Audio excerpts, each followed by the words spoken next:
We're listening to Kate Bush, The Whole Story, the compilation record. I usually am a studio guy, album guy. I mean, sorry, like for albums, but this is only $7. I got this a while back, and I know all the songs. I don't listen to the record much as a whole in terms of the compilation, but I thought it'd be great to pop out for the video.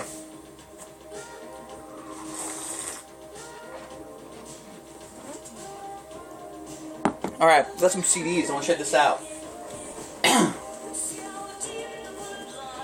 All of them are Goodwill finds besides these first two. So I'll show them and get out of the way. Plus I won't say much about this because you already know about this if you've watched my video on the review of it. Kendrick Lamar, Good Kid, Mad City, a short film by Kendrick Lamar. It's a great, great album. Classic status. And this is the other hip-hop album I really listened to a lot lately. It's the new POS record from Doomtree on Rhymesayers called We Don't Even Live Here. Really cool packaging. It's like a 100-page color booklet with the lyrics as well. Sorry.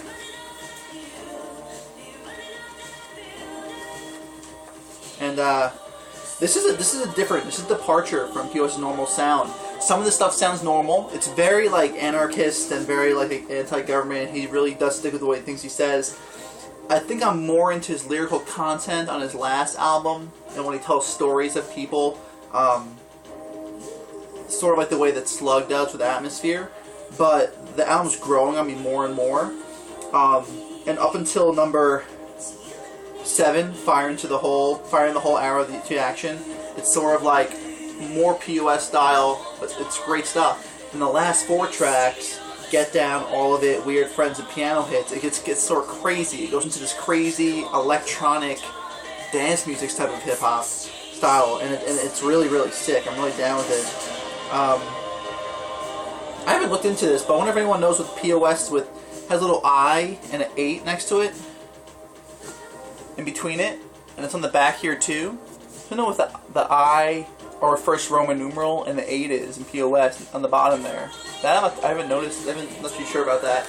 But this is a great, great record. If you know POS's style, he's always putting on great records. Never better than the first one I love, and POS's Audition is great, but I don't think it stands as well as the other two do. But this is a great record, and it's getting better every listen. I've seen someone mention them before. This is Veruca Salt. Never listened to them before. Their first album, American Thighs. And I know that single Seether was very popular for them when it came out. And this is from '94. But I will tell you, most of the records are all really good. I mean, I listened to it once the other night during my overnight shift, and I really enjoyed it. It's a really good alternative grunge record, and with female vocals, if it's good, it makes it a lot more interesting to me. This is really, really cool. I really enjoy this. This is Red Hot and Blue. It's a compilation. It's the first known compilation, the first known benefit album for AIDS. And if you can see here, it comes with 2 booklets. One with this stuff, and then the other one with the picture from the background. And this is Cole Porter. And all these songs are Cole Porter songs. And they're all done with, modern day renditions of them by artists from during the early 90s when this record came out. Really cool stuff in the booklet with information about AIDS, and really cool layout, and the lyrics from the songs are awesome. It has some great artists on here. You have the Neville Brothers in the Still the Night is a great song. Sinead O'Connor, You Do Something to Me. Fine Young Cannibals. Debbie Harry and Iggy Pop, Well Did You Ever is a great song. I think my favorite one on here is Kirsty MacColl and the Pogues doing Miss Otis Regrets and Just One of Those Things. David Byrne's on here, Tom Waits, Annie Lennox does Every Time We Say Goodbye, U2 does Night and Day, the Thompson Twins, Erasure, Lisa Stansfield, Aztec Camera. I mean, there's a lot of cool artists on here, and this came out, what year was this? It was the early 90s, 1990. So this is a really cool find. All this stuff is Google, by the way. This was interesting. I thought the casing looked so cool and colorful, and it's one of these like special cases you have to pop on the side, and I thought this was really, I was really intrigued by the colors here. It's by a guy named Mika, M-I-K-A, Life in Cartoon Motion. And I was looking it up in the store on my phone, and I was so intrigued because it's like, it came out in 2007. It's like the number 7, it's like the 7th greatest selling album in the world during 2007, and I never heard of him, and he's like a British pop star, and I found it so intriguing because I like reading Pitchfork reviews, not that I always agree, but I enjoy it. They gave this a 1.5, and for it being like such a great big selling album at 1.5, I was like, I need to know what a 1.5 album for Pitchfork sounds like, and it's really not as bad as a 1.5. Some songs are actually catchy and fun. The single's Grace Kelly. I like the song called Lollipop. I also like Love Today. But it's interesting to read about their review. Has some Prince-ish type of sounding at times. But, you know, it's just a poppy record. It's not that bad. I think the artwork and the packaging is awesome in here. Mika. He has 3 records now. This is Conversations with God, a Windham Hill collection. This is the 2nd disc. This is based on the books from the 90s called Conversations with God from Neil Donald Walsh. And I ended up reading, this is from 98. The artwork's really great in here. There's 3 discs. This was alright. It wasn't that great, but it was some of the songs were cool. Some songs are better than others, which some compilations, a lot of compilations are. I heard the first disc is great from start to finish, and that's the one that's always heralded by this of this collection. So maybe I'll look into finding Conversation with God, disc 1. Look, it's my girl from Homeland. I love Claire Danes from Homeland, Romeo and Juliet.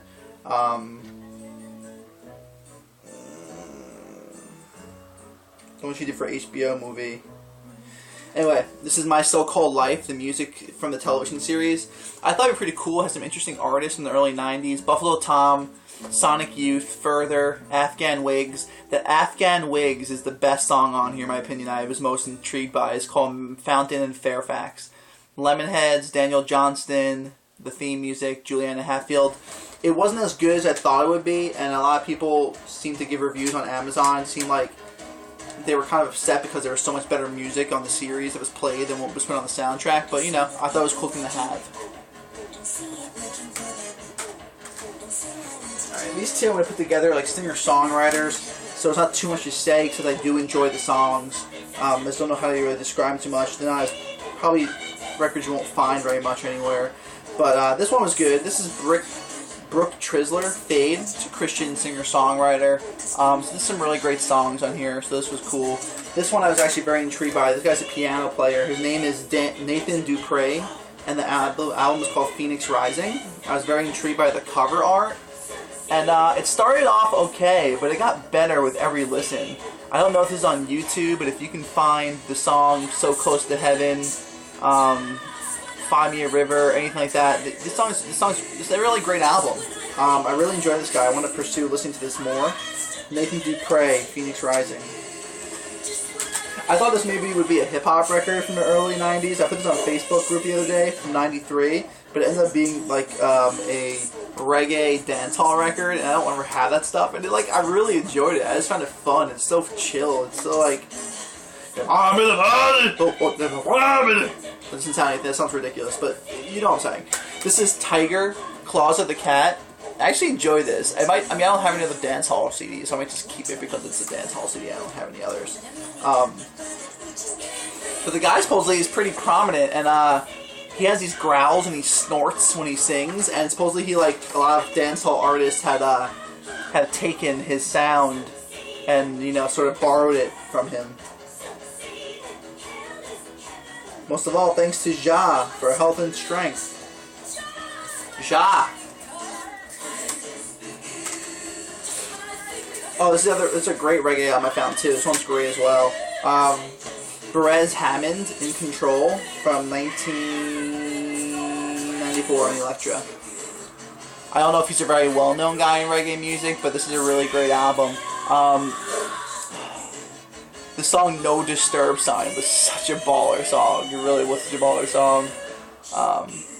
It's a great album though. I'd say I recommend checking this out if you like reggae music.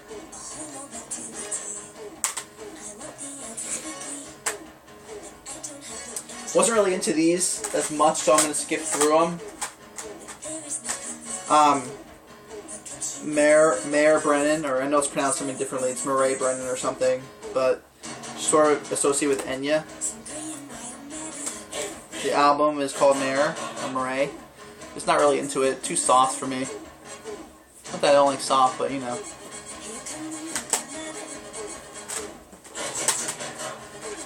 This is pretty cool for Christmas time, possibly. This is called Peace. It's a compilation of songs, or Christmas songs by modern day artists. Has Vertical Horizon, Jars of Clay, Sarah McLachlan, Johnny Cash, Kate Bush, Rachel Yamagata, Alicia Keys. Alicia Keys does Little Drummer Girl, and it's awesome. Kate Bush does Home for Christmas. What was the other one I wasn't really too... I was into that. That one's cool. I want to keep that one, but I didn't really listen to this much, but I thought, why not? It's The Brat, Funkified. I haven't really listened much yet, but I spinned it once in like a song or two. I skipped through some tracks. I'm not sure if it's really going to be up my alley or not, but I thought it'd be worth checking out. I never really checked out The Brat too much. This is great. You guys may know about this. It's not a lot of people. This is called Daniel Johnston. No, Danielson. Try Danielson. And it's either Danielson. They go like Try Danielson. I think this is called Alpha Omega Part 1, and then there's like Alpha Omega Part 2. But it's like a Christian-based group, but it's like really crazy, strange indie pop, all indie, very indie music. And I was just intrigued by the cover, and but man, you won't hear songs like these guys, man. And this album's really highly regarded in terms of reviews and stuff like that. So search for Try Danielson. Pitchfork reviews and everything. So even though they have a Christian base, they do have a pretty big following for their sound. This is cool. This is a special one to keep. Of course, awesome. Music composed by Angelo Badalamenti. This is a Twin Peaks soundtrack. And I did get married to start watching Twin Peaks, and now she loves it. And we haven't watched it in a little bit, in a week or two, and she's like, "You need to watch it, you need to watch it." But everyone knows how great this album is. Okay. 2 minutes left.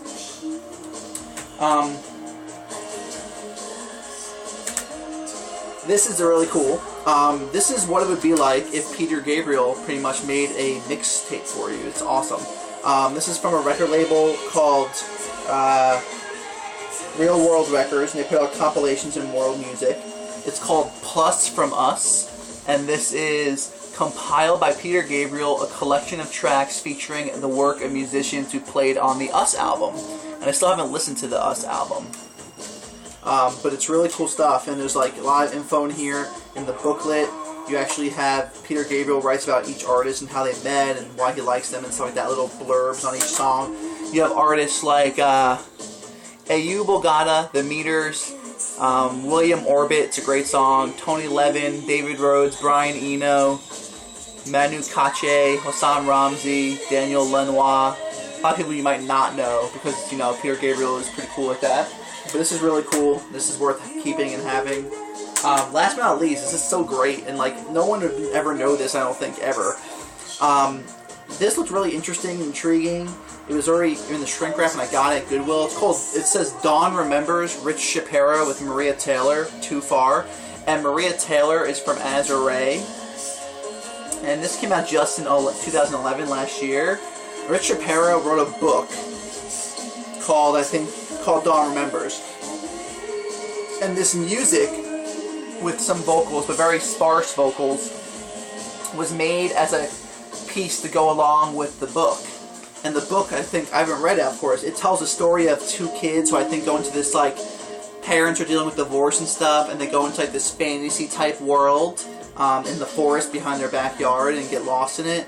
And the artwork is so cool that I just had to get it, you know? And it's really great for nighttime. Like, really, really great for nighttime. I can't even tell you enough how great this album is. Cool. It's really cool. You won't find it anywhere else, probably.